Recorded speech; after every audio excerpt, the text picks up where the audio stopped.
கற்பு நெறியுள்ள ஒழுக்கமான வாழ்க்கையே கர்த்தருடைய வழியா இருக்கிறது. கர்த்தருடைய கட்டளைகளின் கற்பனைகளின் கை கொண்டு நம் வாழ்க்கையை அந்த பரிசுத்த பாதையில் செலுத்தி வாழ வேண்டும். நம்முடைய பிதாவாகிய தேவனுடைய அன்பும் ஆண்டவராகிய இயேசு கிறிஸ்துவின் கிருபையும் சமாதானமும் உங்கள் அனைவரோடும் கூட இன்றைக்கும் இருப்பதாக. தலைப்பு: நான் உன்னை விடுவதும் இல்லை, உன்னை கைவிடுவதும் இல்லை. வாலிபன் தன் வழியை எதினால் சுத்தம் பண்ணுவான்? உம்முடைய வசனத்தின்படி காத்து கொள்வதினால் தானே. வாலிப வயதில் நாம் கர்த்தரை அண்டிக் கொள்ள வேண்டும். அந்த சமயத்தில் கர்த்தரை நாம் அண்டிக் கொண்டு வாழும்போது நம்முடைய வாழ்க்கை பரிசுத்தமாய் இருக்கும். மனித வாழ்க்கையில் சாத்தான் கண்களின் இச்சை, மாம்சத்தின் இச்சை, ஜீவனத்தின் பெருமை என்று 3 விதமான முக்கூறுள்ள ஆயுதத்தினால் மனிதனை துன்புறுத்துகிறான், சோதனைக்குட்படுத்துகிறான். இந்த 3 காரியங்களும் மனித வாழ்வின் ஒவ்வொரு நிலைகளில் வருகிறது. சிறு குழந்தையா இருக்கும்போது நாம் பாவம் செய்ய வைக்க சாப்பிடும் இச்சையை, உணவு இச்சையை ஏற்படுத்துகிறது. தின்பண்டங்கள், சாக்லேட்கள் போன்ற காரியங்களுக்காக பொய் சொல்வது, திருடுவது போன்ற காரியங்களை சிறு வயதில் பாவம் செய்ய வைக்க இந்த இச்சையை பயன்படுத்துகிறான். வாலிப வயதில் கண்களின் இச்சையை பயன்படுத்துகிறான். வாலிப வயதிற்கேற்ற அந்த பொல்லாத பாவங்கள், விபச்சார பாவத்தை தூண்டுகிற பொல்லாத ஆவிகள் அவனை சோதித்து ஒரு மனிதனை பாவம் செய்ய வைக்கிறது. வாலிப வயதை தாண்டி ஒரு திருமணமாகி பிள்ளைகள் பெற்ற பின் அந்த ஒரு குடும்ப தலைவர், தலைவி என்ற நிலையில் வரும் பொழுது மனிதர்களுக்கு வரக்கூடிய மிகப்பெரிய சோதனை பெருமை. என் குடும்பத்தில் என் வீடு எப்படி இருக்கிறது, என் உடைகள் எப்படி இருக்கிறது, என் இடத்தில் பொருளாதாரம் எப்படி இருக்கிறது, நான் எங்க வேலை பார்க்கிறேன், நான் வேலை பார்க்கும் இடம் என்ன, என் கணவருடைய வேலை என்ன, மற்றும் என் பிள்ளைகள் படிக்கும் பள்ளி எது, இந்த பள்ளியில் படிக்கிறான் என் பிள்ளை என்று பெருமை பாராட்டும் ஒரு எண்ணத்தை உண்டு பண்ணுகிறது. இப்படி ஒரு மனிதனுடைய வாழ்வின் நிலைகளில் ஒவ்வொரு விதமான பிரதானமான பாவங்கள் வருகிறது.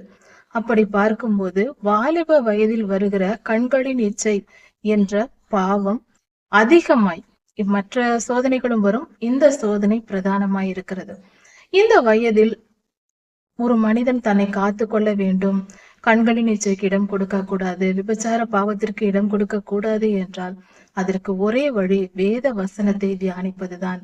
கர்த்தருடைய கற்பனைகளை தியானித்து அதன்படி நாம் வாழும் போது நம் வாழ்க்கை சுத்தமானதா இருக்கும், நம் வாழ்வின் பாதை பரிசுத்தமாய் இருக்கும்.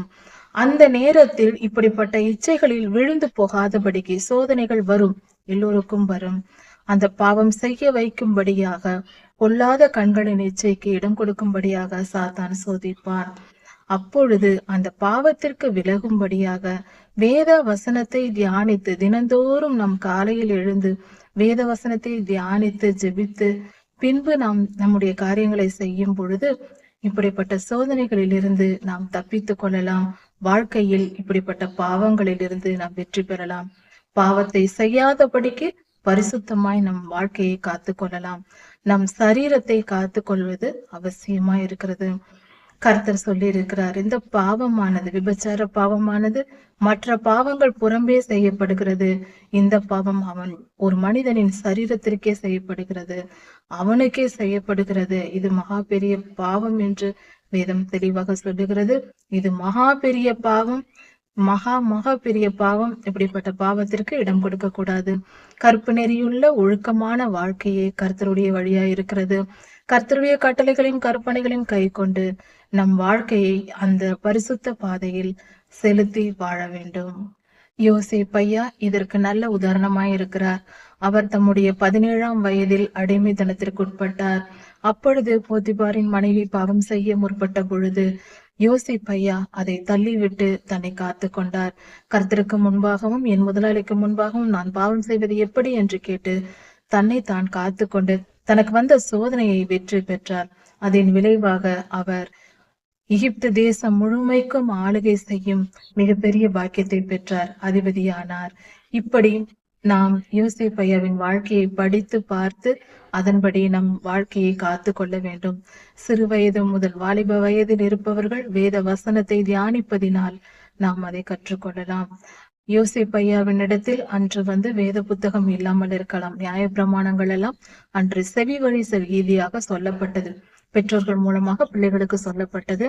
இஸ்ரவேல் ஐயா யோசேப்பு ஐயாவுக்கு சொல்லி வந்தார் கர்த்தருடைய வார்த்தைகளை, வசனத்தை, நீதி நியாயங்களை. அதன்படிதான் அவர் வாழ்ந்தார். ஆவியானவர் 13 வருடம் அவரை புறமிட்டார் என்று வேதவசனம் சொல்லுகிறது.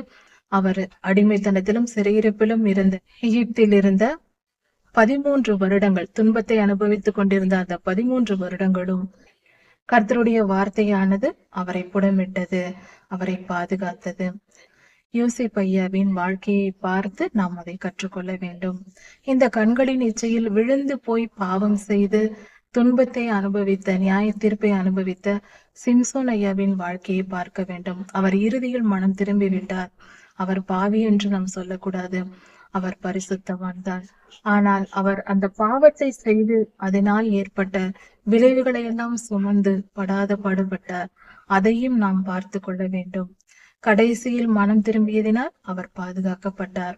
ஆனால் இஸ்ரவேலின் ராஜாக்கள் பலர், அதாவது சாலமோன் ராஜா உட்பட, அவர் பெண்களின் இச்சைக்கு இடம் கொடுத்ததினால் அந்த இச்சையின் நிமித்தம் அவர் கடைசியில் விக்கிரகாராதனை செய்து தேவாலயம் கட்டின சாலமோன் ராஜாவை தம் வாழ்க்கையின் இறுதியில் விக்கிரகாராதனை கட்டி எருசலேம் முழுவதும் பாவம் செய்ய வைத்தார்.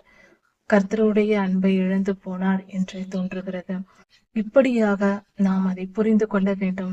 கண்களின் இச்சைக்கு இடம் கொடுக்க கூடாது. என் முழு இருதயத்தோடும் உம்மை தேடுகிறேன், உம்முடைய கற்பனைகளை விட்டு என்னை வழி தப்ப விடாதேயும். கர்த்தருடைய வார்த்தைகளை கை கொள்ள நாம் முயற்சி செய்கிறோம், நாம் போராடுகிறோம். கர்த்தருடைய வசனங்களின்படி நடக்க வேண்டும் என்று நாம் முயற்சி செய்கிறோம், வசனத்தை படிக்கிறோம், அதன்படி வாழ்கிறோம். கண்டிப்பாக அது முடியும். அப்படி நாம் செய்யும் பொழுது நமக்கு உதவி தேவைப்படுகிறது, நமக்கு பலன் தேவைப்படுகிறது. நம் மனதை அடக்கி ஆள நமக்கு அதிக பலன் தேவைப்படுகிறது. கவலைப்பட தேவையில்லை, நம்முடைய பலன் போதாதுதான். ஆனால் கர்த்தருடைய பலன் நமக்கு கிடைக்கும். அவருடைய கற்பனைகளை விட்டு என்னை வழி தப்ப விடாதேயும் என்று சொல்லப்பட்டிருக்கிறது. கர்த்தர் விடமாட்டார். நாம் அவரை முழுவதும் உண்மையாய் நேசித்து முழுமையாய், அதாவது நாம் முழுமையாய் கர்த்தரை நேசித்து, அப்பா எப்படியாவது நான் பரிசுத்தமாய் வாழ வேண்டும், உமக்கு பிரியமாய் வாழ வேண்டும், உம்முடைய வழிகளில் நடக்க வேண்டும், நீர் என்னை படைத்தவர், நீர் என்னை சிருஷ்டிகர்த்தா, நான் உமக்கு கீழ்ப்படிந்து வாழ்வதே நீதியாய் இருக்கிறது. நானே என் இஷ்டப்படி வாழ்வதற்கு என்னை நானே நான் உருவாக்கி கொள்ளவில்லை, என்னை நானே சிருஷ்டித்துக் கொள்ளவில்லை. அப்படி இருக்க நீர் என்னை படைத்திருக்கிறீர், உமக்கு கீழ்ப்படிந்து நடக்க நான் விரும்புகிறேன்.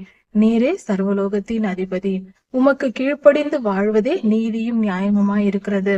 அதனால் அந்த நீதியின்படி நான் உமக்கு கீழ்ப்படிந்து நடப்பேன், எனக்கு உதவி செய்யும் என்று நாம் ஜெபிக்கும் பொழுது கர்த்தர் நம்மை காத்து கொள்வார்.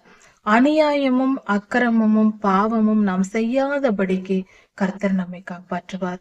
நாமும் முயற்சிக்க வேண்டும், தேவ பலனும் நமக்கு கிடைக்கும், அவருடைய உதவி நமக்கு கிடைக்கும். சந்தர்ப்ப சூழ்நிலைகளை ஏற்படுத்தி தருவார், ஆலோசனைகளை தருவார். நாம் பரிசுத்தமாய் வாழ்வதற்கு நமக்கு தேவையான எல்லா காரணிகளையும் ஏற்படுத்தி நம்மை வழி நடத்துவார். ஒரே ஒரு காரியம், அவருடைய கைகளில் நாம் அடங்கி இருக்க வேண்டும். அவருடைய வார்த்தைகளுக்கு கீழ்ப்படிந்து நம்மை ஒப்பு கொடுத்து விட வேண்டும். அப்பா, நான் அர்ப்பணிக்கிறேன், என்னை முழுமையாய் அர்ப்பணிக்கிறேன், நீர் பார்த்துக்கொள், என்னை பத்திரப்படுத்தும், என்னை பரிசுத்தப்படுத்தும், பரிசுத்தமாய் நான் வாழ எனக்கு நீ உதவி செய்வேன், நீரே என்னை வழி நடத்த வேண்டும், நீரே என்னை ஆளுகை செய்ய வேண்டும் என்று முழுமையாய் நாம் கர்த்தரிடத்தில் அர்ப்பணித்து விட்டால் கர்த்தர் பார்த்துக் கொள்வார். அவர் நம்மை வழி நடத்தி நல்ல பாதையை கொண்டு போய் நல்ல வழியை நித்தியத்தில் சேர்த்து விட்டார். கர்த்தாவே, நான் உமக்கு விரோதமாய் பாவம் செய்யாதபடிக்கு, நான் உமக்கு விரோதமாய் பாவம் செய்யக்கூடாது. அதாவது மனிதர்களாகிய நாம் கர்த்தருக்கு பிரியம் இல்லாத, கர்த்தருக்கு விரோதமான காரியத்தை நாம் செய்யாமல் இருக்க வேண்டும் என்றால் அதற்கு ஒரே வழி, வேத வசனத்தை நம் இருதயத்தில் வைத்திருக்க வேண்டும். வேத வசனத்தை நம் இருதயத்தில் வைத்திருக்கும் பொழுது நாம் எந்த பாவமும் செய்ய மாட்டோம். கர்த்தருக்கு விரோதமான செயலை நாம் செய்ய மாட்டோம். அப்படி நாம் செய்யாததினால் நமக்கு துன்பங்களும் துயரங்களும் நேராமல் நாம் பாதுகாக்கப்படுவோம். கர்த்தருடைய நியாய தீர்ப்புக்கு நாம் தப்பிக்கொள்ளலாம். ஒரே ஒரு வழி, கர்த்தருடைய வசனங்களை நம் இருதயத்தில் வைக்க வேண்டும்.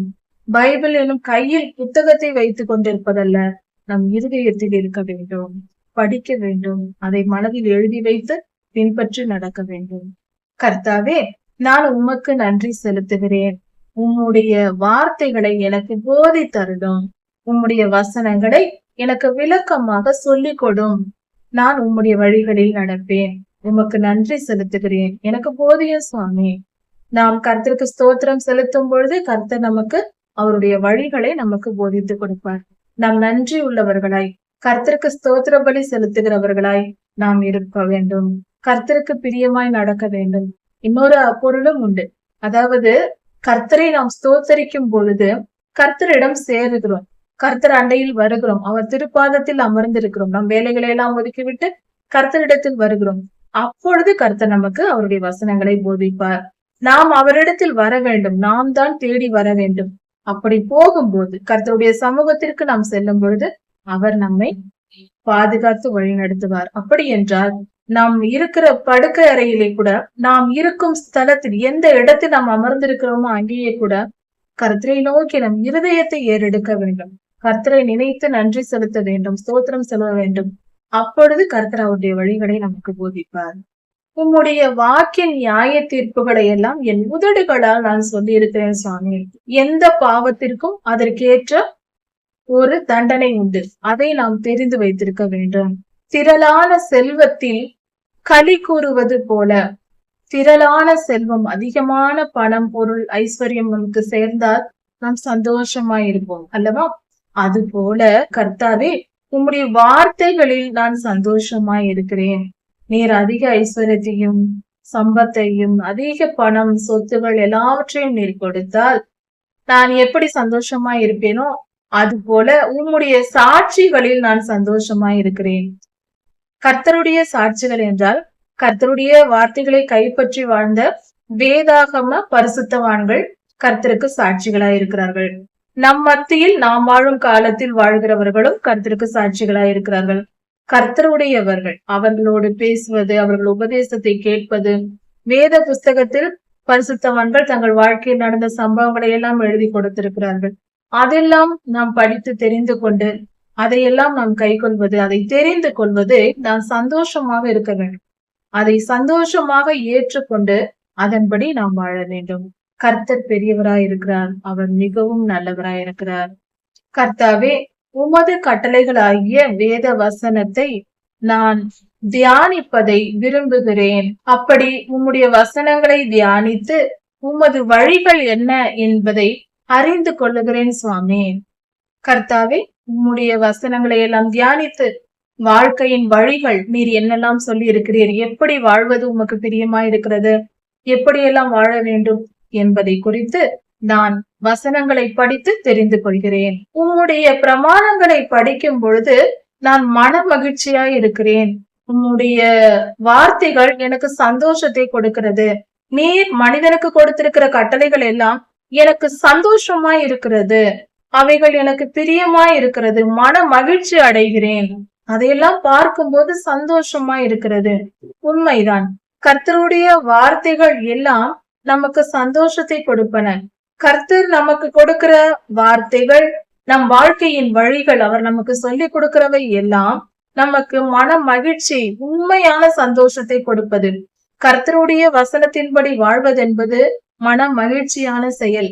எத்தனை துன்பங்கள் வெளியில் வருவது போல் இருந்தாலும் உள்ளுக்குள் கர்த்தருக்குள் நாம் மகிழ்ந்திருக்கிற அந்த மகிழ்ச்சி, அதின் சந்தோஷத்திற்கு அளவே இல்லை.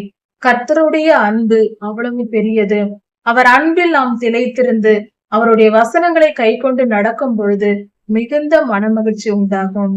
உமது வசனத்தை மறவேன். உம்முடைய வார்த்தைகளை நான் மறக்க மாட்டேன் சுவாமி. உம்முடைய வேத வசனங்களை எப்பொழுதும் மறக்காமல் நினைத்திருப்பேன். கர்த்தாவே, நீர் எனக்கு எப்பொழுதும் உதவி செய்யும், அனுகூலமாயிரும், சற்று எனக்கு தயவாயிரும். நீர் என் பட்சத்தில் இருந்து எனக்கு நீர் உதவியாய் இருந்தால் நான் உமது வசனங்களை கை கொள்ள என்னால் முடியும். உம்முடைய உதவி எனக்கு தேவைப்படுகிறது. கர்த்தர் நமக்கு உதவி செய்தால்தான் நாம் பிழைத்திருந்து கர்த்தருடைய வசனங்களை கை கொள்ள முடியும்.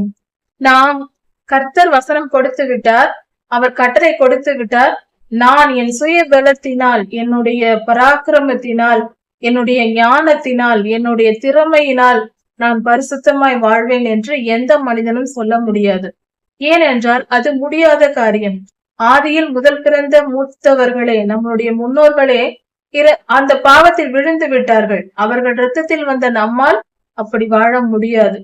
இப்படி இருக்க கர்த்தருடைய உதவி நமக்கு கிடைத்தால் நாம் பிழைத்திருந்து கர்த்தருடைய வசனங்களை கை கொண்டு நடக்க முடியும். அதனால் கர்த்தருடைய வசனங்களின்படி வாழ, கர்த்தருக்கு கீழ்ப்படிந்திருக்க கர்த்தருடைய உதவி தேவைப்படுகிறது. பரிசுத்த ஆவியானவராய் நமக்குள் வந்து அவர் அந்த உதவியை நமக்கு செய்கிறார். ஆலோசனை தருவார், சரீர பலன் தருவார், ஆவியில் பலன் தருவார், மனதில் பலனை தருவார், நம்மை பாதுகாத்து வழி நடத்துவார். அவர் உதவி இல்லாமல் நம்மால் எதுவும் செய்ய முடியாது என்பதை புரிந்து கொள்ள வேண்டும். கர்த்தாவே, உம்முடைய வேத வசனங்களில் அதிகமான ரகசியங்கள் இருக்கிறது. அவைகளில் ஒரு புதையலை போல இருக்கிறது.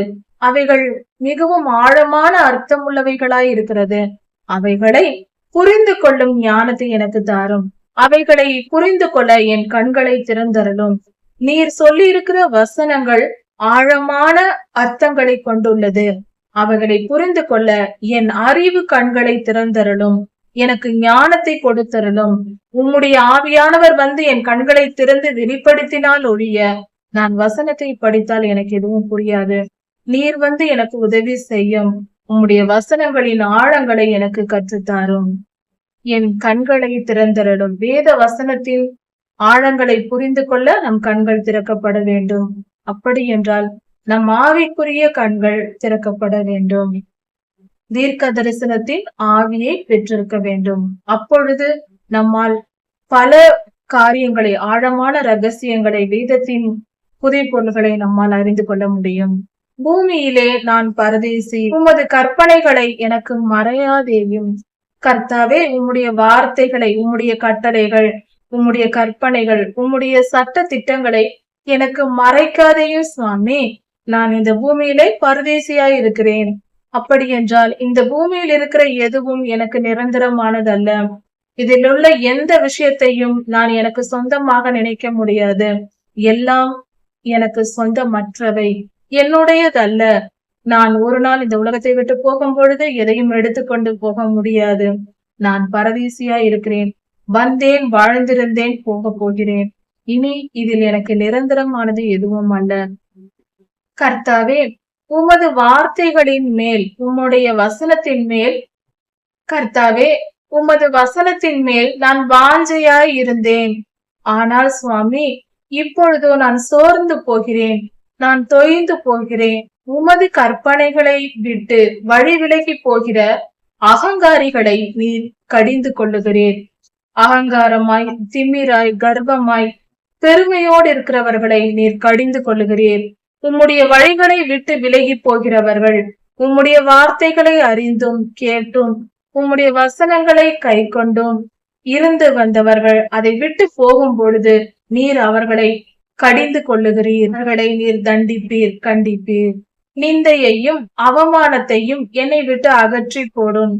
என்னை திட்டுகிறவர்கள், என்னை கேவலமாக பேசுகிறவர்களின் வார்த்தையையும், என்னை அவமானப்படுத்துகிறவர்களின் செயல்களையும் நீக்கி போடும். நான் உம்முடைய சாட்சிகளை கை கொண்டு நடப்பேன். நானும் உம்முடைய வார்த்தைகளின்படி நடந்து உமக்கு பிரியமாய் இருப்பேன். கர்த்தாவே, எனக்கு உதவி செய்யும். பிரபுக்களும் உட்கார்ந்து எனக்கு விரோதமாய் பேசுகிறார்கள் சுவாமி. பிரபுக்களும் எனக்கு விரோதமாய் கூடிக்கொண்டார்கள். மிக பெரிய அதிகாரிகளாகவும் பெரியோர்களாகவும் இருக்கிறவர்கள் எழும்பி ஒன்றாக கூடி எனக்கு விரோதமாய் பேசுகிறார்கள். என்னை துன்பப்படுத்த நினைக்கிறார்கள், எனக்கு ஆபத்து செய்ய நினைக்கிறார்கள்.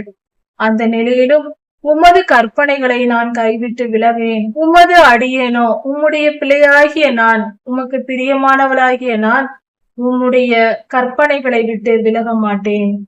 நானோ உமது பிரமாணங்களை தியானிக்கிறேன்.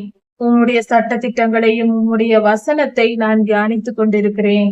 உம்முடைய சாட்சிகள், உம்முடைய வசனங்கள் எனக்கு இன்பமாகவும் ஆலோசனைக்காரராகவும் இருக்கிறது. உம்முடைய வசனங்கள் எனக்கு மனதிற்கு சந்தோஷம் கொடுக்கக்கூடியதாகவும் மகிழ்ச்சி கொடுக்கக்கூடியதாகவும் ஆலோசனைக்காரராகவும், ஒரு ஆலோசனைக்காரர் என் கூட இருந்து என்னை வழி நடத்தினால் எப்படி இருக்குமோ அப்படி இருக்கிறது சுவாமி.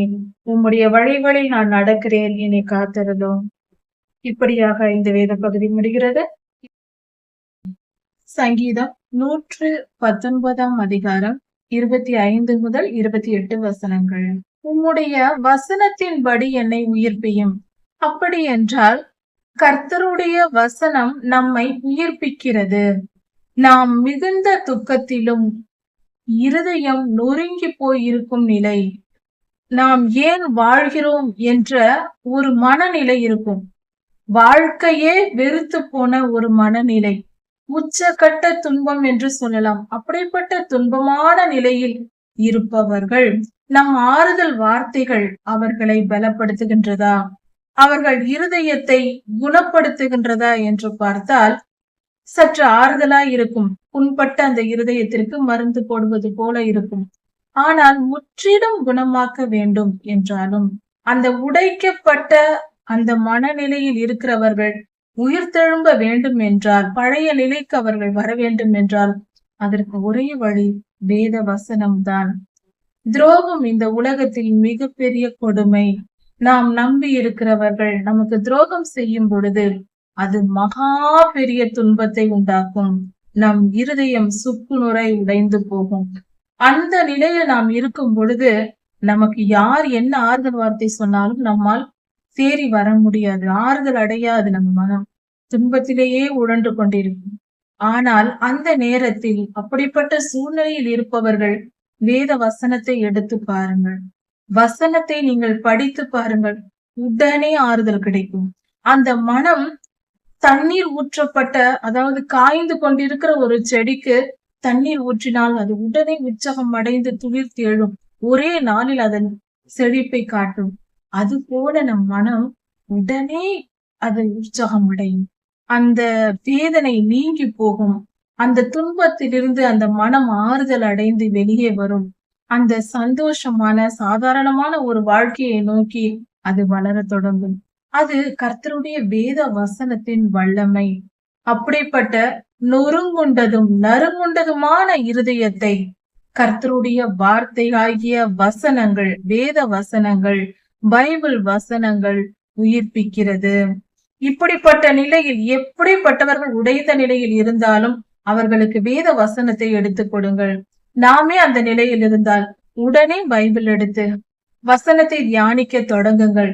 அப்பொழுது உங்கள் வழி வேதனை தீரும் வரைக்கும் வசனத்தை தொடர்ந்து வாசித்துக் கொண்டிருங்கள். வேத வசனம் உடனே அது நம்மை உயிர்ப்பிக்கும். வேத வசனம் செத்த மனிதனை உயிரோடு எழுப்பும் வல்லமை கொண்ட கர்த்தருடைய வார்த்தை அது. லாசருவை எழுந்து வா என்று சொன்னார். கர்த்தர் சொன்னதும் லாசர் எழுந்து வந்தார். கர்த்தரிடத்திலிருந்து புறப்பட்டு சென்றது கர்த்தருடைய வார்த்தை. அதே வார்த்தை தான் வேத வசனமும். அதனால் நாம் புரிந்து கொள்வோம், இறந்தவனையும் உயிரோடு எழுப்பும் வல்லமை உடையது. இறந்து போன மனம் உள்ளவர்கள் கூட, உடைந்த நிலையில் வாழ்க்கையை வெறுத்த நிலையில் இருக்கிறவர்கள் கூட வேத வசனத்தை எடுத்து வாசித்தீர்களானால் உடனே உயிர் தெழும்ப பண்ணும். நம் துன்பங்கள் மறைந்து போகும், நம் வேதனைகள் மறைந்து போகும். அப்படியானால் சிறிய சிறிய துன்பங்கள் வரும்போது வேத வசனத்தை தியானிக்க தேவையில்லையா என்று சொல்லக்கூடாது. தினந்தோறும் வாசிக்க வேண்டும். தினந்தோறும் நம் வேதனைகளையும் கவலைகளையும் நம் பலவீனங்கள், மனதின் பலவீனங்கள் எல்லாம் நீங்கி போகும். புது உற்சாகம் அடைந்து புதுதாய் பிறந்த குழந்தையை போல உற்சாகமாக துள்ளிக் கொண்டு திரியலாம். வேத வசனங்கள் நம் இருதயத்தை குணப்படுத்தும் அருமருந்து. கர்த்தாவே, என் வழிகளை, நாம் நடக்கிற வழிகளை கர்த்தரிடத்தில் விவரித்து காட்டுகிறோம். கர்த்தாவே, நான் இந்த காரியங்களே செய்வேன், நான் இப்படி செய்கிறேன், இப்படி செய்கிறேன் என்று நம்மை நாம் கர்த்தரிடத்தில் ஒப்பு கொடுத்து வெளிப்படுத்தும் பொழுது, அதாவது மனிதனுடைய தனிப்பட்ட உரிமை, அவன் எப்படி வேண்டும் என்றாலும் வாழலாம் என்று, அந்த வட்டத்திற்குள் கர்த்தர் வந்து நீ இப்படிதான் வாழ வேண்டும் என்று சொல்ல மாட்டார். அதை நாம் நன்கு புரிந்து கொள்ள வேண்டும். சாத்தானுடைய குணம் என்னவென்றால் அவன் கட்டாயப்படுத்தி எதையும் செய்ய வைப்பான். கட்டாயப்படுத்துகிற மனிதர்களை பார்த்தால் நன்றாக தெரிந்து கொள்ளலாம் அவர்களுக்குள் சாத்தான் தான் இருக்கிறான் என்று. கட்டாயப்படுத்துகிற மனநிலை கர்த்தருக்கும் கிடையாது, கர்த்தருடைய பிள்ளைகளுக்கும் கிடையாது. இது அடிப்படை தத்துவம். இதை தெரிந்து வைத்துக் கொள்ள வேண்டும். கர்த்தர் எப்பொழுதும் எதற்கும் நம்மை கட்டாயப்படுத்த மாட்டார். நமக்கு வழிகளை காட்டுவார், உதவி செய்வார், நம்மை சுமப்பார், செய்வார். ஆனால் நம் சம்மதம் இல்லாமல், நம்முடைய விருப்பம் இல்லாமல் கர்த்தர் எதையும் செய்ய மாட்டார். அதை நாம் புரிந்து கொள்ள வேண்டும். கர்த்தருக்கு நம் வழிகளை நாம் விலக்கி காட்ட வேண்டும். சுவாமி, நான் இந்த காரியங்களை எல்லாம் செய்கிறேன் சுவாமி. நீர் சொன்ன வார்த்தையின்படி, உம்முடைய வேத வசனத்தின்படி நான் நடக்க விரும்புகிறேன். உம்முடைய வேத வசனத்தின்படி நான் நடக்க விரும்புகிறேன். நீர் சொன்ன காரியங்களை எல்லாம் நான் செய்கிறேன் என்று நான் செய்த காரியங்களை எல்லாம், நம்முடைய செயல்களை எல்லாம் கர்த்தரிடத்தில் சொல்லி நாம் கேட்கும் போது, அப்பொழுது கர்த்தர் சொல்லுவார், நான் அவருடைய பிரமாணங்களை நமக்கு போதிப்பார். மகளே, இதை நீ இப்படி செய், இதை இப்படி செய்யக்கூடாது என்று நமக்கு சொல்லி தருவார். நாம் முதலில் நம் வாழ்வை கர்த்தரிடத்தில் ஒப்புவிக்க வேண்டும். நம் வழிகளை கர்த்தருக்கு கொடுத்து விட வேண்டும். சாமி, நீர் சொன்ன வார்த்தையின்படி, உம்முடைய சித்தத்தின்படி, உம்முடைய விருப்பத்தின்படி, நீர் என்ன விரும்புகிறீரோ அதன்படி வாழ நான் விரும்புகிறேன். என்னை நான் உம்மிடத்தில் அர்ப்பணிக்கிறேன், என் வாழ்க்கையை உம்மிடத்தில் அர்ப்பணிக்கிறேன் என்று நாம் அர்ப்பணிக்கும் பொழுது கர்த்தர் தம்முடைய கட்டளைகளை, அதன் பின்புதான் கர்த்தர் நமக்கு போதிப்பார். கற்பனைகளையும் கட்டளைகளையும் நமக்கு சொல்லி கொடுத்து பிரமாணங்களை போதித்து நம்மை வழி நடத்துவார். இதுதான் பரிசுத்த பாதை, நீ இப்படி செல் என்று. நாம ஒரு பாதையில் போய் கொண்டிருந்தால் கர்த்தர் நம்மை போய் பிடித்து இழுத்து நீ இப்படிதான் போக வேண்டும் என்று சொல்ல மாட்டார். கர்த்தர் கட்டாயப்படுத்த மாட்டார். உமது கட்டளைகளின் வழிகளை உணர்த்தி அருளும். ஒரு வார்த்தையை நாம் சற்று கவனிக்க வேண்டும். கட்டளைகள், கற்பனைகள், நியாயங்கள், நியாய பிரமாணங்கள், நீதி, இவை எல்லாம் கிட்டத்தட்ட சுமாராக ஒரே பொருளை கொண்டது. எதுவாயிருந்தாலும் நன்றாக ஒரே ஒரு வார்த்தையில் நாம் இதை அடக்கிக் கொள்ளலாம். கர்த்தர் சொன்னார், அதை நான் செய்வேன். அந்த வார்த்தையை நாம் புரிந்து கொள்ள வேண்டும். அது கட்டளைகள், கற்பனைகள், நியாயங்கள், நியாய பிரமாணங்கள், வசனங்கள், எந்த வார்த்தையை நாம் வைத்துக் கொண்டாலும் பரவாயில்லை. கர்த்தர் நமக்கு என்ன சொல்லுகிறாரோ அதன்படி நான் நடப்பேன் என்ற உறுதியான எண்ணம் இருக்க வேண்டும். உறுதியான கீழ்ப்படிதல் வேண்டும். அதை புரிந்து கொள்வோம். நமக்கு பிடித்தாலும் சரி, பிடிக்காட்டியும் சரி, நமக்கு விரும்பின காரியங்களையே கர்த்தர் சொல்வார் என்று எதிர்பார்க்க கூடாது. நமக்கு விருப்பமில்லாத காரியங்களை கூட சில நேரம் கர்த்தர் நம்மை செய்ய சொல்வார். அப்படி செய்யும் பொழுதுதான் அது முழுமையான கீழ்ப்படிதலா இருக்கும். அப்படி நாம் கீழ்ப்படிந்து செய்ய வேண்டும். எனக்கு விருப்பம் இல்லை, எனக்கு பிடிக்கவில்லை என்பதற்காக நான் செய்ய, என் விருப்பப்படியெல்லாம் நான் நடந்தால் அதில் கர்த்தருக்கு கீழ்ப்படிதல் எங்கே இருக்கிறது? என் விருப்பத்தை சாகடித்து, என் சுயத்தை என் விருப்பு வெறுப்புகளை நான் காலில் மிதித்து போட்டு சிலுவையில் அறைந்து விட்டு, கர்த்தாவே நீர் சொல்லும் நான் கேட்கிறேன், உம்முடைய சித்தத்தின்படி, உம்முடைய விருப்பத்தின்படி நான் நடக்கிறேன் என்று சொன்னால்தான் அதற்கு பெயர் கீழ்ப்படிதல். அப்படி நாம் நடக்க வேண்டும். கர்த்தாவே, உம்முடைய வழிகளை, உம்முடைய கட்டளைகளின் வழிகளை எனக்கு போதியும். வாழ்க்கையின் சட்ட திட்டங்களை, இப்படி வாழ வேண்டும், எந்த சூழ்நிலையில் என்ன செய்ய வேண்டும், எப்படி நடந்து கொள்ள வேண்டும், வாழ்க்கை என்றால் என்ன, எது உமக்கு பிடிக்கும், எது உமக்கு பிடிக்காது, நான் எதை செய்ய வேண்டும், எதை செய்யக்கூடாது என்று நீர் எனக்கு சொல்லிக் கொடும் சுவாமி. அதை நான் கேட்டு தியானித்துக் கொள்வேன், தியானித்து கீழ்ப்படிவேன். அப்பொழுது உம்முடைய அதிசயங்களை நான் தியானிப்பேன். நீர் செய்கிற அதிசயங்கள், நீ இப்படி நடந்தால் மகளே உனக்கு இது நடக்கும் என்று கர்த்தர் சொல்லுவார். அப்படி அதை கேட்டு நடக்கும் போது அந்த அதிசயங்களையும் அற்புதங்களையும் நாம் தானே பார்க்க போகிறோம், அனுபவிக்க போகிறோம். அதை சந்தோஷமாக அனுபவித்து பார்க்கலாம்.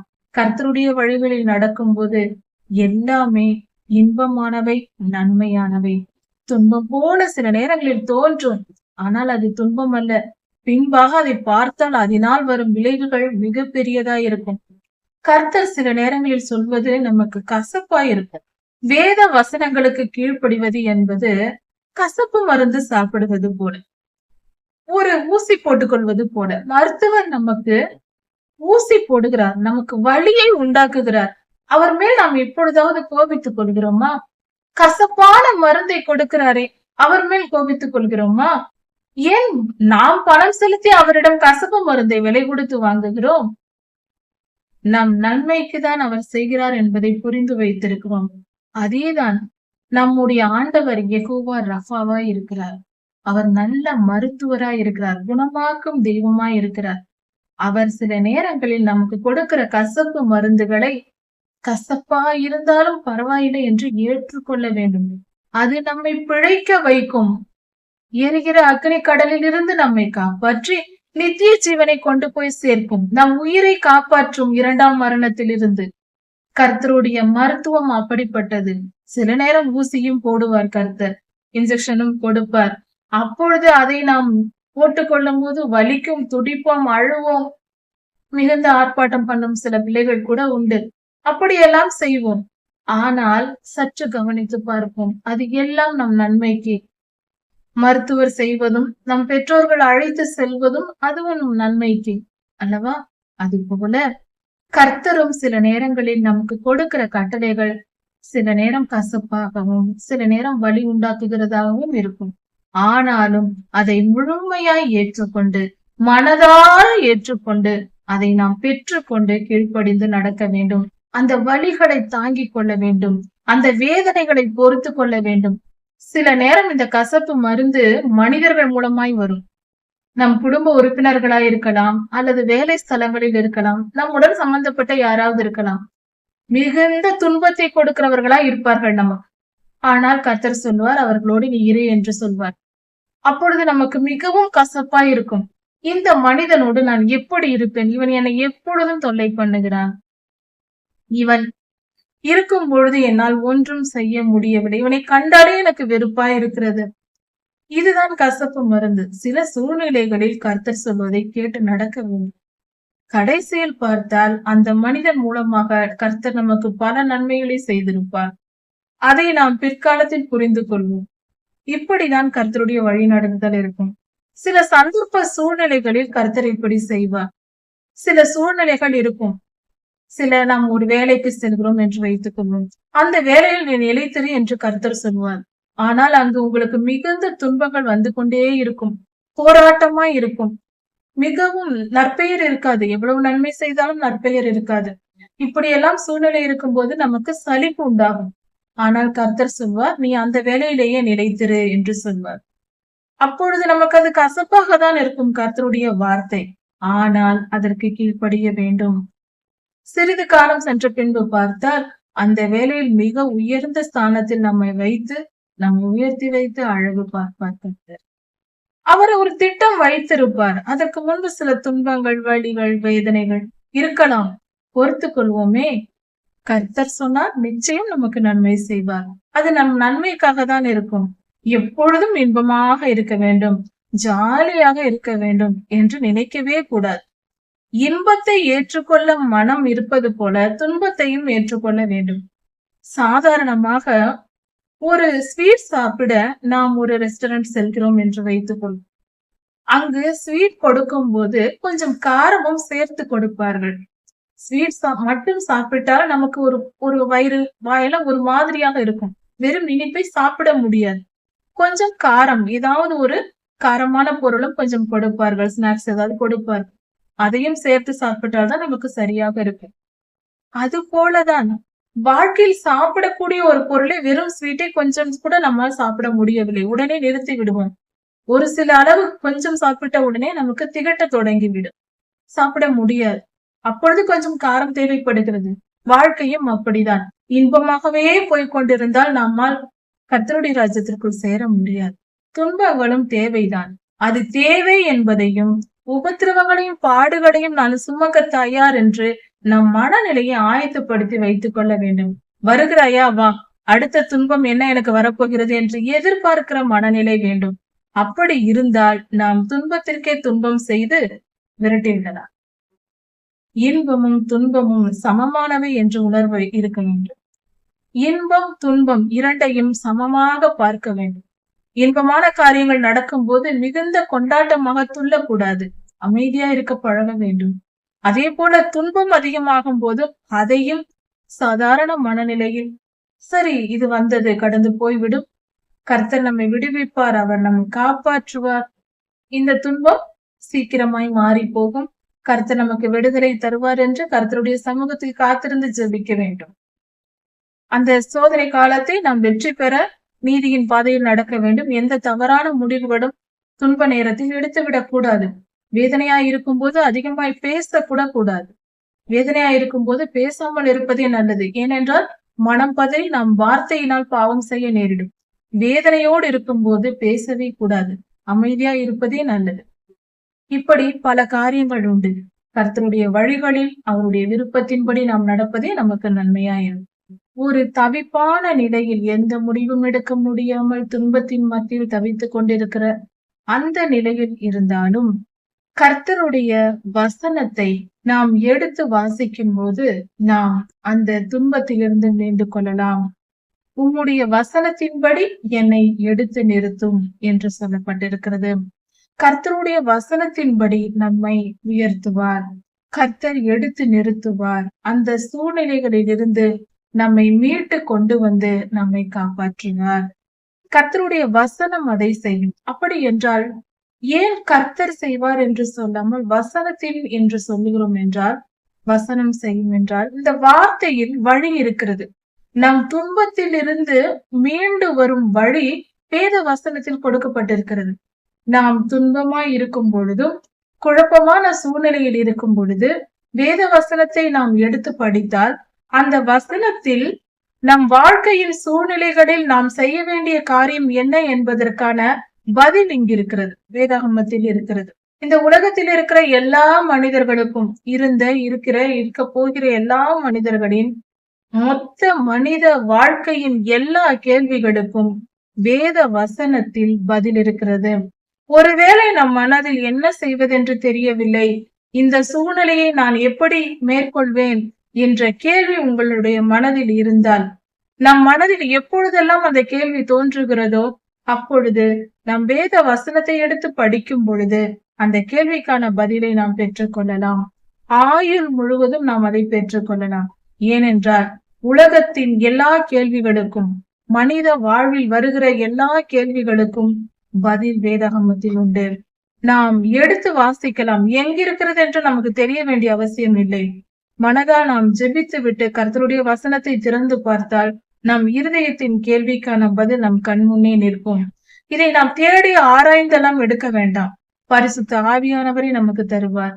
விசுவாசத்தோடு நாம் கேட்டால் போதும். மிகவும் கடினமான காரியம் ஒன்றுமே இல்லை.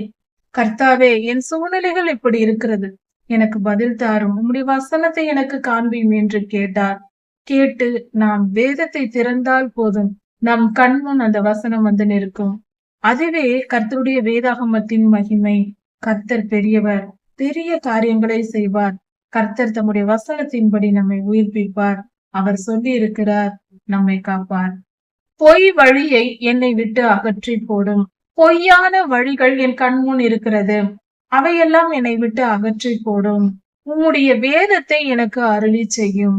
உம்முடைய வேத வசனத்தை எனக்கு தாரும். அதாவது பொய் வழியை என்னை விட்டு அகற்றி போடும் என்றால், நாம் நம் வாழ்க்கையில் ஒரு காரியத்தை செய்ய வேண்டும், ஒரு வெற்றி பெற வேண்டும் என்றால் அதற்கு இரண்டு வழிகள் உண்டு. ஒன்று நல்ல வழி, வேதத்தின் வழி, பரிசுத்த வழி. அதுதான் கர்த்தரின் வழி. அதுவே கர்த்தரின் பாதையில் அவர் திருக்கரம் பிடித்து நடக்கிற மெய்யான ஒரு நல்ல வழி உண்டு. இன்னொரு வழி உண்டு. அது என்னவென்றால் சாத்தானின் வழி. அது பொய் வழி, ஏமாற்று வழி, குறுக்கு வழி. அது இருளின் பாதை. அந்த பாதையில் சென்றும் அந்த விஷயத்தை நாம் அடையலாம். உதாரணமாக, பணம் சம்பாதிக்க வேண்டும் என்றால் நேர்மையான வழியில் உழைத்து வேலைக்கு சென்று சம்பாதித்து சாப்பிடுகிறவர்களும் உண்டு.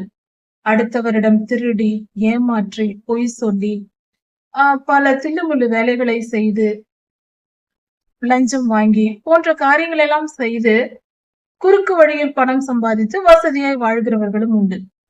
இந்த பொய்யான வழியை, லஞ்சம் வாங்குதல் போன்ற பாவமான காரியங்களை செய்து பிறரை ஏமாற்றி துன்புறுத்தி வாழ்கிற மக்கள் சாத்தானின் பிள்ளைகள். கர்த்தருடைய வழிகளில், கர்த்தருடைய வசனத்தின்படி மெய்யான வழியை பெற்று கொண்டு நாம் நடக்க வேண்டும். பொய் வழியை என்னை விட்டு அகற்றி போடும் என்று சொன்னால், பிறரை ஏமாற்றி பணம் பறிக்கிற ஏமாற்று வேலை செய்வது, பொய் சொல்லி ஒரு பொருள் நாம் விற்கிறோம் என்றால் அது நல்ல பொருளா இருந்தாலும் கூட அதில் உள்ள குறைவுகளை எல்லாம் மறைத்து பொய்யாய் விளம்பரப்படுத்தி அதை விற்பது அதுவும் பாவமே. லஞ்சம் வாங்குவது பொய் வழிதான். இதே போல எத்தனை பொய் வழிகள் உண்டு. பிசினஸ் செய்கிறோம், பொய் பேசாமல் தொழில் செய்ய முடியாது என்று சொல்வார்கள். அதேபடி பொய் பேசாமல் செய்கிற தொழில் எதற்கு செய்ய வேண்டும்? செய்யவே வேண்டாம், விட்டுவிடலாம். அக்னி கடலின் வல்லமையை உணர்ந்திருந்தால் பொய்யும் வேண்டாம், வியாபாரமும் வேண்டாம் என்று சொல்லலாம். உண்மையாய் நேர்மையாய் வாழ்ந்து அதில் கொஞ்சம் வந்தாலும் போதும் என்றிருங்கள். அதுவே கர்த்தர் நமக்கு காட்டுகிற பாதை. நாம் மனதில் முடிவெடுத்தால் அது நிச்சயம் முடியும். யாராவது பொய் சொல்லாமல் இருக்க முடியாது, பொய் சொல்லாமல் தொழில் செய்ய முடியாது, சம்பாதிக்க முடியாது என்று சொல்வீர்களானால் ஒரே ஒரு கேள்வி, இப்படி சொல்கிறவர்களிடத்தில் ஒரு கேள்வி, உண்மையாய் நம்முடைய தேசத்தின் உயர்ந்த பதவி வகிக்கிற அதிகாரிகள், அரசியல்வாதிகள், மிகப்பெரிய தலைவர்கள் யாராவது பொய் சொல்லியிருக்கிறார்களா?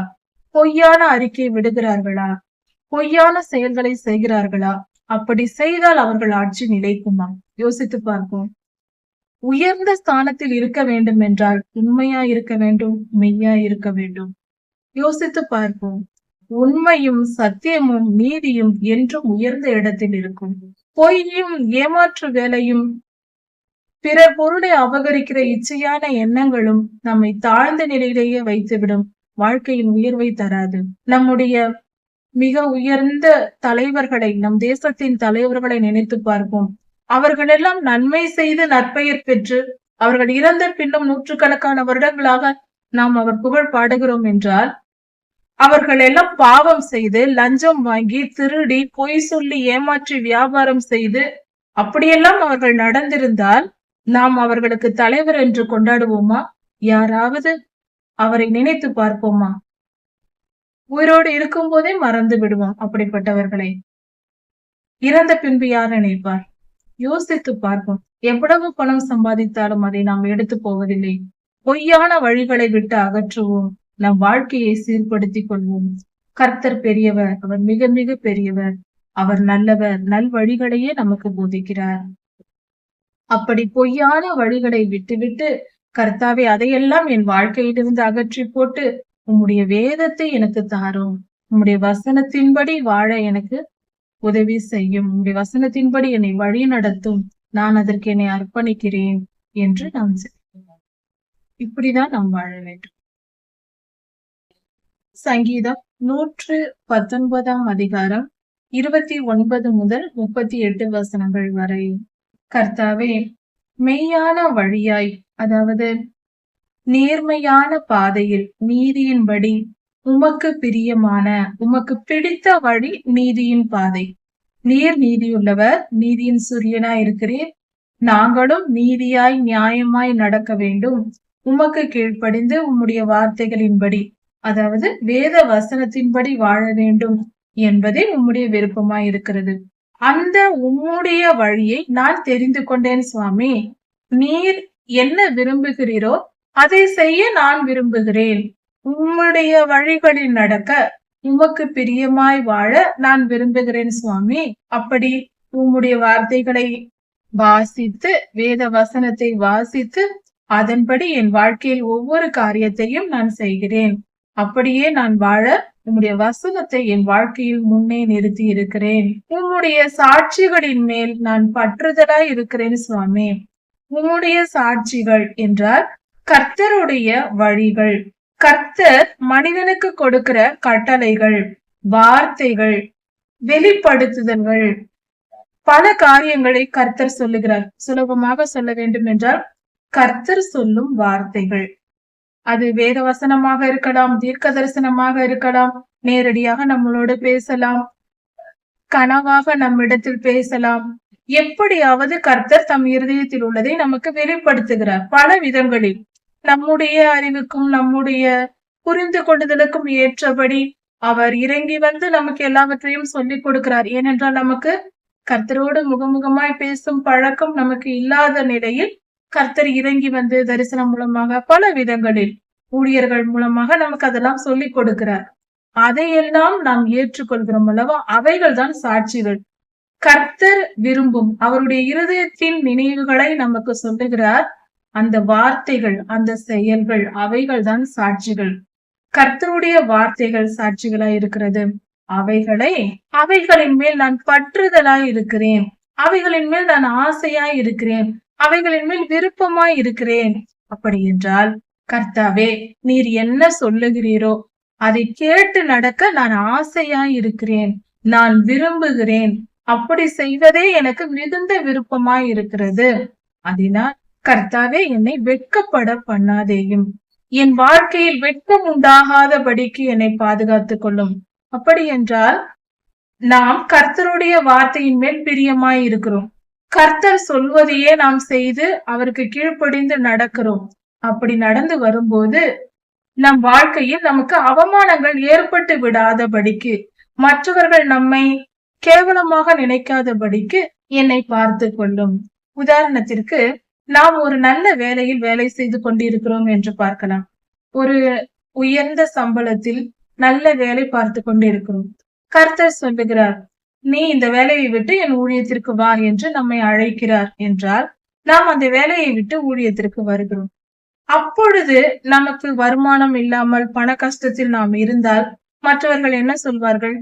இவள் பைத்தியக்காரி, கர்த்தர் சொன்னார் என்று நல்ல வேலையை விட்டு வந்து பண கஷ்டத்தில் இருக்கிறார் என்று சொல்வார்கள் அல்லவா?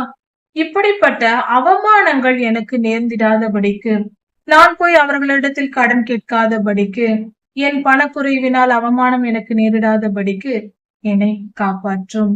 நீ சொல்லுகிற இடத்திற்கு நான் போகிறேன். அந்த இடத்தில் நற்காரியங்கள் நடக்க வேண்டும். அவை எனக்கு அவமானத்தை கொண்டு வராதபடிக்கு, நான் போகும் இடத்தில் மற்றவர்கள் மூலமாக எனக்கு அவமானம் நேரிடாதபடிக்கு என்னை காத்து கொள்ளும். கர்த்தாவே, நீர் என்னோடு இருந்து என்னை வழி நடத்தும். உம்முடைய வசனத்தின்படி நடக்கிறேன். எனக்கு வெட்கம் வராமல், அவமானம் வராமல் என்னை பாதுகாத்துக் கொள்ளும் என்று சுபிக்கிற சுபமாயிருக்கிறது. நீர் என் இருதயத்தை விசாலமாக்குகிறீர். கர்த்தர் மனிதனின் இருதயத்தை விசாலமாக்குகிறார்.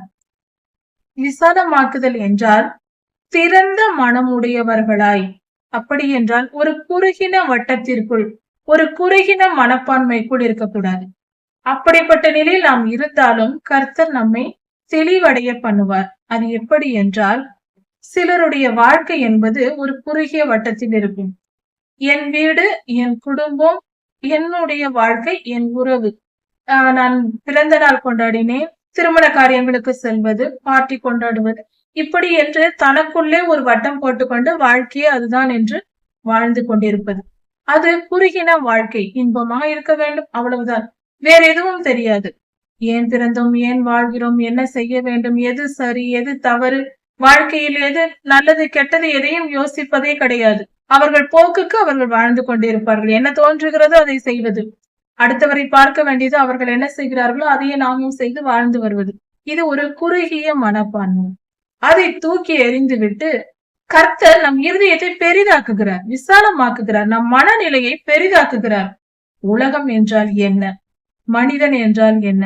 ஏன் பிறக்கிறோம்? ஏன் வாழ்கிறோம்? ஏன் மறிக்கிறோம்? நம் வாழ்க்கையில் பரிசுத்தமாய் வாழ வேண்டிய அவசியம் என்ன? நித்திய ஜீவன் என்றால் என்ன?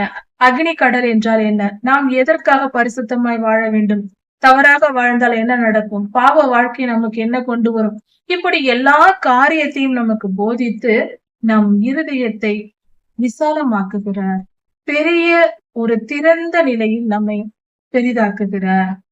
அப்படி நீர் செய்யும் பொழுது நான் உமது கற்பனைகளின் வழியே ஓடுவேன். கர்த்தாவே, நீர் அப்படி செய்யும் பொழுது நான் என் கற்பனைகளின் வழியே ஓடுவேன்.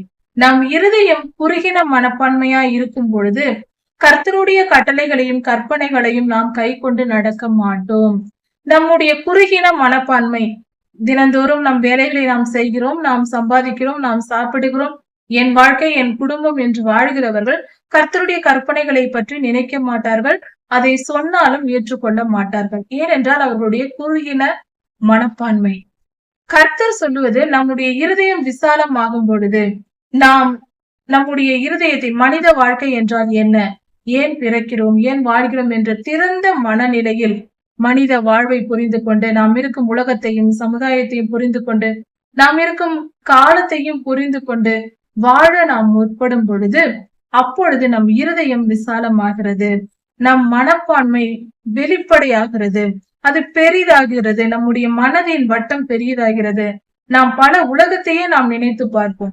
நம்மை மட்டும், நம் குடும்பத்தை மட்டும் நினைக்காமல் உலகத்தையே நாம் நினைத்து பார்த்து வாழ்கிற வாழ்க்கை வரும். அதுதான் இருதயத்தை விசாலமாக்குதல். அப்படி இருக்கும் பொழுது நமக்கு நன்மை எது தீமை எது என்று புரிய தொடங்கும். அப்பொழுது கர்த்தருடைய கற்பனைகளை நாம் கை கொண்டு நடப்போம். கர்த்தருடைய வார்த்தைகளின்படி, அதாவது பரிசுத்த வேதாகமமாகிய பைபிளை கேட்டு, பைபிள் வசனங்களை கேட்டு அதன்படி அதை படித்து தியானித்து புரிந்து கொண்டு அதன்படி நாம் வாழத் தொடங்குவோம். நம் இருதயம் விசாலம் அடையும். இதுவே கர்த்தருடைய வழியாயிருக்கிறது. கர்த்தாவே, உமது பிரமாணங்களை எனக்கு போதித்தருளும். உம்முடைய வழிகள், உம்முடைய விருப்பங்கள், உம்முடைய வார்த்தைகளை எனக்கு சொல்லிக் கொடும் சுவாமி. மனித வாழ்க்கைக்கு நீர் தரும் சட்ட திட்டங்களை எனக்கு கொடும் சுவாமி, எனக்கு சொல்லிக் கொடும்.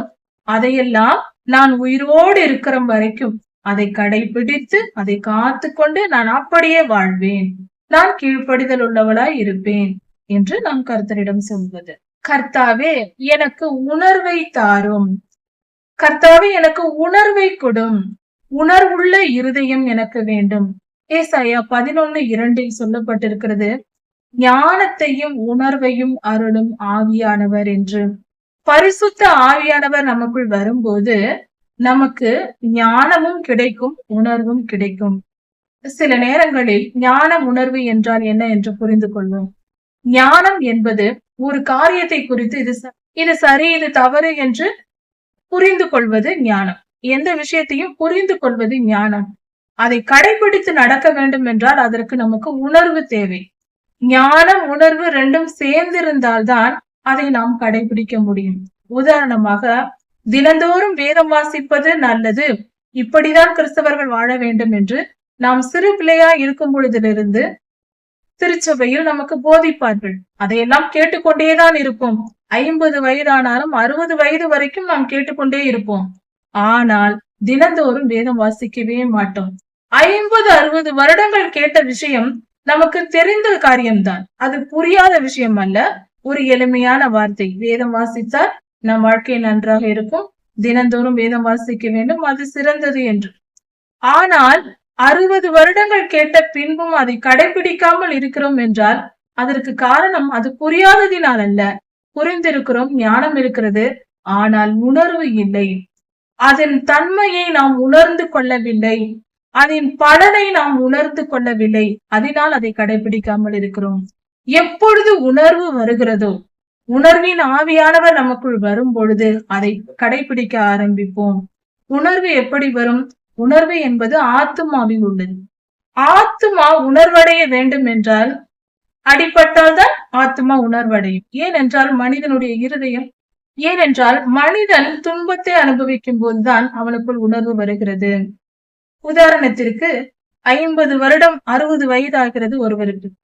சிறு பிள்ளை முதல் தினந்தோறும் வேதம் வாசிக்க வேண்டும் என்ற போதனைகளை கேட்டு வாசிக்காமல் இருந்தவர்களாய் இருந்தாலும் 60 வயதாகும் போது அவருக்கு உடல்நிலை மிகவும் கடினமாக, மிகவும் கஷ்டமாக வருகிறது. ஏதாவது ஒரு வியாதியோ ஏதாவது ஒரு பிரச்சனை வந்து மிகவும் துன்பப்படுகிறார் என்று வைத்துக் கொள்வோம். அப்பொழுது தினந்தோறும் வேதம் வாசிக்க அவர் விரும்புவார். உணர்வடைந்து வேதம் வாசிக்க விரும்புவார். ஐயோ, நான் இத்தனை மருத்துவம் செய்தும் எனக்கு குணமடையவில்லையே, யாராவது சற்று வேதத்தை எடுத்து வாசியுங்கள், நான் அதை வாசிக்க விரும்புகிறேன், எனக்கு கொடுங்கள், வேத வசனத்தை வாசிக்கிறேன், கர்த்தரை குணமாக்குவார் என்று உடனே அவர்கள் எடுத்துக்கொள்வார்கள். அத்தனை வருடங்கள் சுகமாய் வாழ்ந்த போது செய்ய நினைக்காத காரியம் துன்பத்தின் மத்தியில், அதை வியாதியின் மத்தியில் அதை செய்ய விரும்புவார்கள்.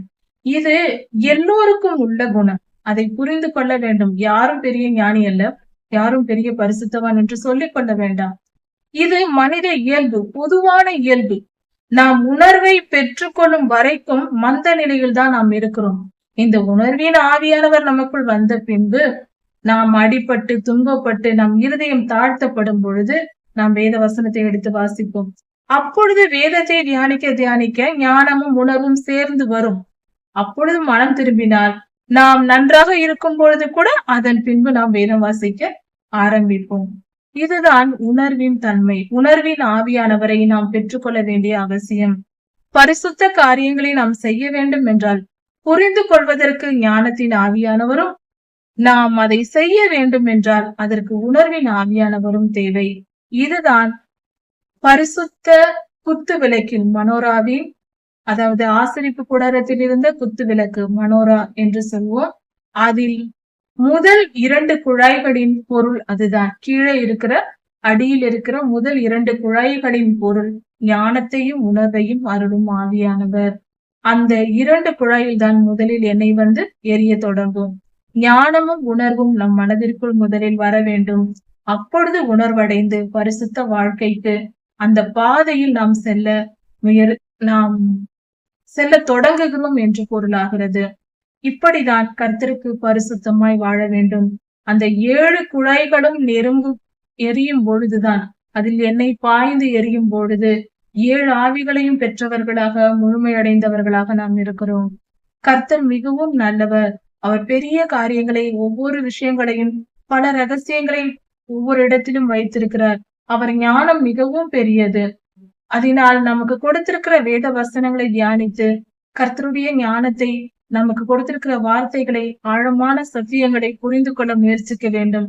ஆழமான சத்தியங்களை நேசிக்க வேண்டும், விரும்ப வேண்டும். கர்த்தாவே, நீர் எனக்கு உணர்வுள்ள இருதயத்தை தரும் பொழுது, உணர்வின் ஆவியானவரை எனக்கு தரும் பொழுது, நான் முழு இருதயத்தோடும் உம்முடைய வார்த்தைகளை என் முழு மனதோடு, முழுமையான விருப்பத்தோடு, சந்தோஷமாக, ஆசையாக நான் உம்முடைய வேத வசனத்தை கடைபிடித்து நடப்பேன் சுவாமி. முழு இருதயத்தோடும் முழு விருப்பத்தோடும் நான் கடைபிடித்து நடப்பேன். எனக்கு உணர்வுள்ள இருதயத்தை தாரும். கர்த்தரிடத்திலிருந்து அந்த உணர்வை பெற்றுக்கொள்ள வேண்டும். உணர்வின் ஆவியானவர் பரிசுத்த ஆவியானவரின் 7 ஆவிகளில் ஒன்று. அந்த பரிசுத்த ஆவியானவரை நாம் பெற்றுக்கொள்ளும் பொழுது இந்த உணர்வு வரும். பல பேர் வேத வசனத்தை நான் நினைக்கிறேன், படிக்க முடியவில்லை என்று சொல்வதற்கு காரணம் அசுத்த ஆவிகளால் நிரப்பப்பட்டிருப்பதுதான். பரிசுத்த ஆவியானவர் வந்தால் நம்மால் வேதத்தை தியானிக்காமலும் ஜெபிக்காமலும் இருக்கவே முடியாது. பரிசுத்த ஆவியானவர் நமக்கு உணர்த்துவார். அப்பொழுது நாம் சுலபமாக நம்மை அறியாமல் வேதம் தியானிக்க, ஜெபிக்க நாம் தொடங்கி விடுவோம். தானாக வந்துவிடும் அது. அதனால் பரிசுத்த ஆவியை பெற்றுக்கொள்வது மிகவும் அவசியம். மிகப்பெரிய ஊழியக்காரர்கள் பலர் பரிசுத்த ஆவியை பெற்றுக்கொண்டுதான் காரியங்களை செய்திருக்கிறார்கள். அதனால்தான் அவர்களால் ஜெபிக்கவும், வேத வாசிக்கவும், ஊழியம் செய்யவும் வாஞ்சியாக ஓடுவார்கள். காரணம் பரிசுத்த ஆவியானவரை, அவர்களுக்குள் இருக்கிற ஆவியானவர். கர்த்தருடைய ஆவியானவரை பெற்றுக்கொள்ளும் பொழுது நாம் கர்த்தருடைய கட்டளைகளின்படி, வசனத்தின்படி வாழ முடியும். உம்முடைய கற்பனைகளின் பாதையில் என்னை நடத்தும். அப்பொழுது அந்த பாதையில் நான் மிகவும் விருப்பமாய் இருக்கிறேன்.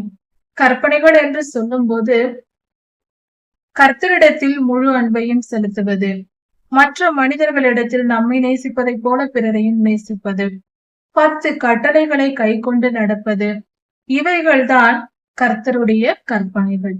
இவைகளை நாம் கடைபிடித்து நடக்கும் பொழுது நாம் இந்த பாதையில் நான் நடக்க விரும்புகிறேன் சுவாமி, நீர் என்னை கரம் பிடித்து நடத்தும்.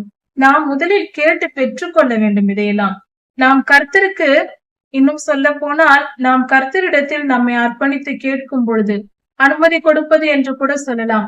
நாம் கர்த்தரிடத்தில் அனுமதிப்பது, அப்பா நீர் என்னை ஆளுகை செய்யும், நான் என்னை உம்மிடத்தில் ஒப்படைக்கிறேன், பரிசுத்த பாதையில் நடத்தும், கற்பனைகளையும் கட்டளைகளையும் நான் கை கொண்டு நடக்க என்னை வழி நடத்தும், என்னை கரம் பிடித்து அழைத்து செல்லும், எனக்கு சொல்லிக் கொடும், எனக்கு என் கூடவே இருந்து என்னை வழி நடத்தும் என்று பொருள். என் மனதில் பொருளாசை வராதபடிக்கு, பொருளாசையை சார்ந்து பணத்தை நினைத்து நான் காரியங்களை செய்யாதபடிக்கு என்னை காத்து கொள்ளும். அந்த பண ஆசை என் மனதில் இல்லாதபடிக்கு எடுத்து போடும் சுவாமி. எனக்கு அது வேண்டாம் அப்பா, பண ஆசை எனக்கு வேண்டாம், அதை என்னை விட்டு அகற்றி போடும். உம்முடைய வார்த்தைகளின்படி நடக்க எனக்கு வழி நடத்தும். பண ஆசையை என் வாழ்விலிருந்து எடுத்து போட்டு உம்முடைய வழிகளில் நடப்பதே நோக்கமா இருக்க வேண்டும். பொதுவாக மனிதர்களுக்கு 2 வழிகள் அவர்கள் வாழ்க்கையில். ஒன்று கர்த்தருடைய வழி, பரிசுத்தமான வழி. இன்னொன்று பொருள் ஆசை, பணம் சம்பாதிப்பது, இது ஒரு ஆசை. இப்படி 2 விதமான வழிகளில் மனதின் நோக்கம். அதாவது மனிதர்களுடைய வாழ்வு அதை ஒட்டியே ஓடிக்கொண்டிருக்கும். கர்த்தருடைய வழிகளில் நடக்க நாம் விரும்ப வேண்டும். அதாவது பொருளாசையை நாம் சாரக்கூடாது. என் இருதயம் பொருளாசையை சாராமல், பணத்தாசையை நோக்கி என் வாழ்க்கை நடக்காமல், கர்த்தாவே உம்முடைய வசனத்தை ஆதாரமாக வைத்து, உம்முடைய வேத வசனத்தின்படி நான் வாழ எனக்கு உதவி செய்யும். பணம் சம்பாதிப்பது நோக்கமாய் இராமல், உம்முடைய வசனத்தின்படி பரிசுத்தமாய் வாழ்வதே நோக்கமாக கொண்டு என் வாழ்க்கையில் நான் வாழ விரும்புகிறேன். எனக்கு உதவி செய்யும். மாயையான காரியங்களை என் கண்களால் பாராதபடிக்கு பார்க்காமல் இருக்கும்படி என் கண்களை நீர் விலக்கி உம்முடைய வழிகளில் என்னை உயர்த்தியும். மாயையான விஷயங்களை என் கண்கள் பார்க்க கூடாது. அதை நான் விரும்பவில்லை சுவாமி. அதாவது கர்த்தாவே உமக்கு பிடிக்காத பாவமான காரியங்கள், இந்த உலகத்தின் இச்சைகள், உலகத்தின் காரியங்கள், இவைகள் எல்லாம் உமக்கு பிடிக்காது. அந்த மாயையான காரியங்கள், இந்த உலகத்தின் காரியங்கள் எல்லாம் மாயையாய் இருக்கிறது. எல்லாம் மாயை என்று பிரசங்கியில் கொடுக்கப்பட்டிருக்கிறதே. இந்த உலகத்தின் இன்பங்கள் மேல் என் கண்கள் போகாதபடி என்னை காத்து கொள்ளும். நான் அதை விரும்பவில்லை. இந்த உலகத்தின்படி நான் வாழ விரும்பவில்லை. உமக்கு பரிசுத்தமாய் வாழ நான் விரும்புகிறேன். அதற்கு எனக்கு நீர் உதவி செய்யும். உம்முடைய வழிகள் உயிருள்ள வழிகளாய் இருக்கிறது. நித்திய ஜீவனை கொண்டு சேர்க்கிற வழியாய் இருக்கிறது. உமக்கு விருப்பமான காரியங்களை நான் செய்து, உமக்கு பிரியமாய் நீதியாய் நடந்து, நீதிமானாய் வாழ்ந்து உம்மண்டை வந்து சேர விரும்புகிறேன். என்னை உயிர்ப்பியும். உலக இச்சைகள் என் மனதிற்கு வராதபடிக்கு என்னை காப்பாற்றி அருளும். உமக்கு நான் பயந்து நடக்க விரும்புகிறேன். உம்முடைய வார்த்தைகளை உயிர்ப்பியும். எனக்குள் அதை உறுதிப்படுத்தும். கர்த்தாவே உம்முடைய வார்த்தைகளை எனக்கு கொடுத்து நான் உமக்கு கீழ்ப்படிந்து நடக்கும்படி நீர் செய்யும். எனக்கு சந்தர்ப்ப சூழ்நிலைகளை ஏற்படுத்தி தாரும். உம்முடைய வார்த்தைகளை மீறாமல் பரிசுத்தமாய் உமக்கு பயந்து நடக்க என்னுடைய சந்தர்ப்ப சூழ்நிலைகளை எனக்கு ஏற்படுத்தி தாரும். எனக்கு உதவி செய்யும். இப்படி நாம் கர்த்தருக்கு பயந்து நடக்க வேண்டியது அவசியம். கர்த்தருக்கு பயந்து பரிசுத்தமாய் நீதியாய் வேத வசனத்தின்படி வாழ வேண்டும். அதற்கு கர்த்தருடைய உதவியும் நமக்கு தேவை. அதை கேட்டு கர்த்தரிடத்தில் ஜெபத்தில் பெற்றுக் கொள்ள வேண்டும். கர்த்தர் உங்களை ஆசீர்வதிப்பாராக. இதன் தொடர்ச்சியை அடுத்த செய்தியில் பார்க்கலாம். மாரநாதா.